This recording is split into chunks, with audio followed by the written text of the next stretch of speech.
Morning po sa ating lahat. Isang mapagpalang araw po. Magandang umaga po. Ito po ang inyong lingkod, si Boss Milo Vlog. At i-share ko muli sa inyo ang problema ng ating pampaserong jeep.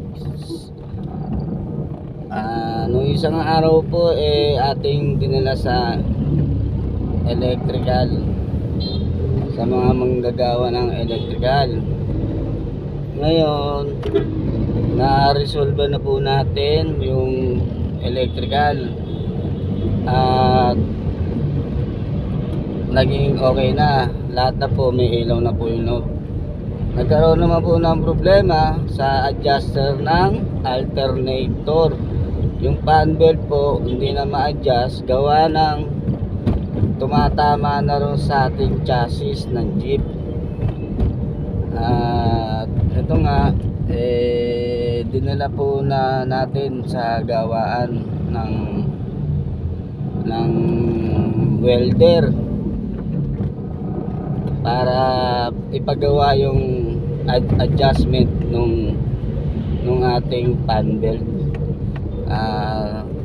Ito, at papunta na po tayo ron sa gawaan, at yung ating sasakyan pinauna na po natin dun sa gawaan, at muli po pupuntahan ko na lang po ulit sila.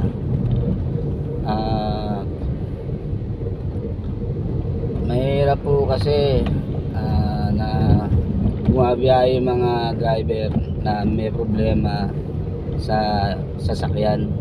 Kaya, at hindi rin para magkaroon ng iba pang problema, paayos na po natin.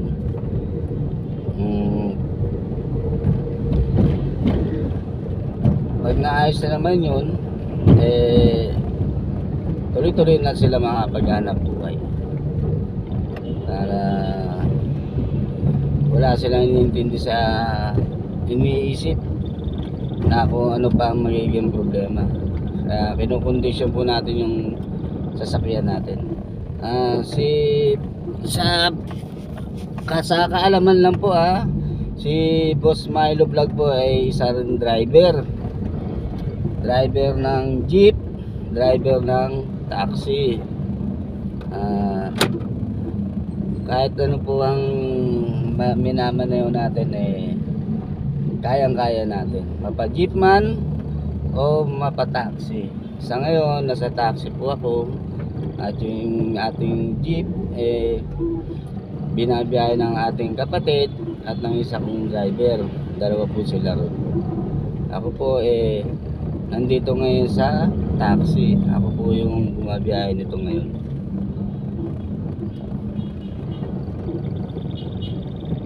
Maya po guys, malapit na tayo sa gawaan.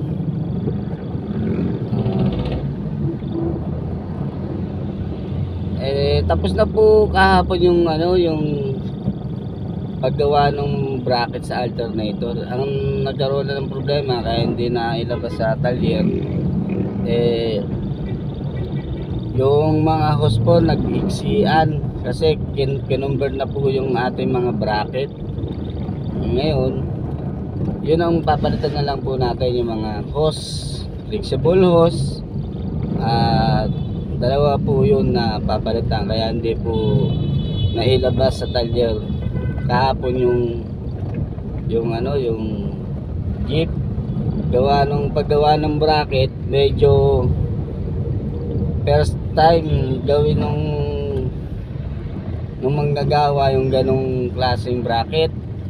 Actually,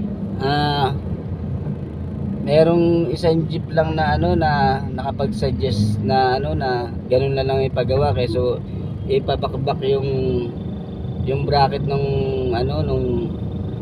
yung G support.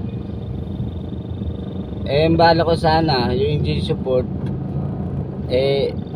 baguhin, itaas.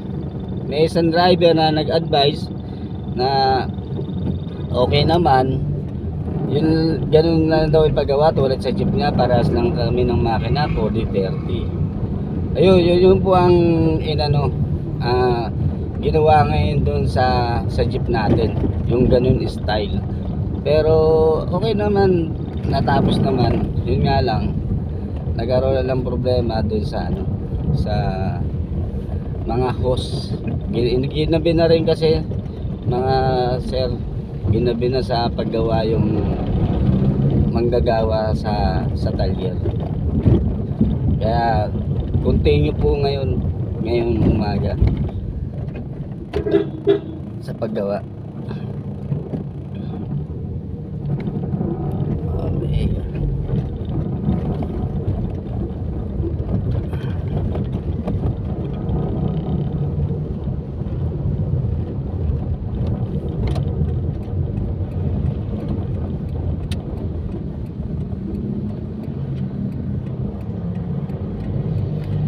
Ito nga po palang ano, yung taxi kong dala. Nag-check engine po siya eh. Ayan po, check engine. Yan. Paki ano nyo lang po, message kung anong naging sanhi nitong check engine ito, kung saan nanggaling, kung ano naging sira nitong check engine nito. Yan.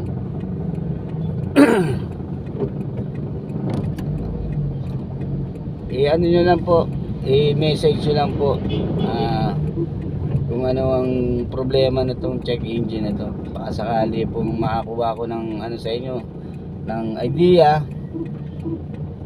kung ano ang problema, kaya bakit nag-check engine.